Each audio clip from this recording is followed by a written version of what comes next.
ఆంధ్రప్రదేశ్లో మెగా డిఎస్సికి సంబంధించి ఒక బిగ్ అప్డేట్ అయితే రావడం అనేటువంటి జరిగింది. ఆ అప్డేట్‌ని గురించి తెలుసుకునే ముందు మన ఛానల్‌ని ఎవరైనా మొదటిసారి చూస్తుంటే సబ్స్క్రైబ్ చేయండి, లైక్ చేయండి, షేర్ చేయండి, కామెంట్ చేయండి.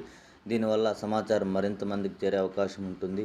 దీనితో పాటుగా విద్య, ఉద్యోగానికి సంబంధించినటువంటి అవకాశాలు మరియు నోటిఫికేషన్ల గురించి ఎప్పటికప్పుడు మన ఛానల్లో వెంటనే తెలియచేయడం అనేటువంటి జరుగుతుంది. డిఎస్సి నియామకాల్లో సెలక్షన్ లిస్టును ప్రకటించాలి. డిఎస్సి 2025 నియామకాల్లో మెరిట్ లిస్టును విడుదల చేసిన ప్రభుత్వం సబ్జెక్టుల వారీగా ఎంపికైన అభ్యర్థుల సెలక్షన్ లిస్టును ప్రకటించాలని ఎస్టీఎఫ్ రాష్ట్ర అధ్యక్షుడు రామాంజనేయులు ఒక ప్రకటనలో ప్రభుత్వాన్ని కోరారు.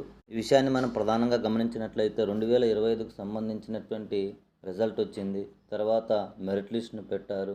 తర్వాత సెలక్షన్ లిస్టును పెట్టకుండానే కాల్ లెటర్స్ను పంపించడం అనేటువంటి జరిగింది. దీనివల్ల అనేక మంది అభ్యర్థులు అటు ముందు ఉన్నారా, వెనక ఉన్నారా, ఎవరికి ఉద్యోగాలు వచ్చాయి లేదా ఎవరికి రాలేదనే విషయంలో గందరగోళంలో ఉన్నారు.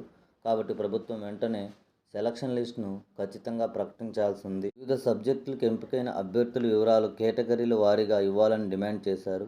ఓపెన్ కేటగిరీలో వివిధ సబ్జెక్టులు కటాఫ్ మార్కులు, రిజర్వేషన్ కేటగిరీలో ఎంపికైన అభ్యర్థులు చివరి కటాఫ్ మార్కులను, స్పోర్ట్స్ దివ్యాంగుల విభాగంలో ఎంపికైన వారు రోస్టర్ను ప్రకటించాలన్నారు. అంటే బీసీఏలో ఎంత కటాఫ్ పడింది, బీసీబీలో ఎంత కటాఫ్ పడింది, పీసీసీలో ఎంత కటాఫ్ పడింది, బీసీఈ మరియు ఈడబ్ల్యూఎస్, ఎస్సీ, ఎస్టీ, దివ్యాంగుల రిజర్వేషన్లో ఎంత కటాఫ్ పడిందనే విషయంపైన విద్యార్థులకు స్పష్టత అనేటువంటిది లేదు.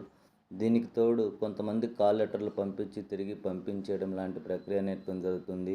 మరి సర్టిఫికేట్లలో కూడా రిజెక్ట్ అయిన అభ్యర్థులకు తర్వాత నెక్స్ట్ ఎవరికి పంపిస్తున్నారు అనే విషయంపైన అభ్యర్థులు క్లారిటీ లేదు. కాబట్టి ప్రభుత్వం వెంటనే సెలక్షన్ లిస్టును ప్రకటించి విద్యార్థులకు ఉన్నటువంటి అనుమానాలను నివృత్తి చేయాల్సి ఉంది.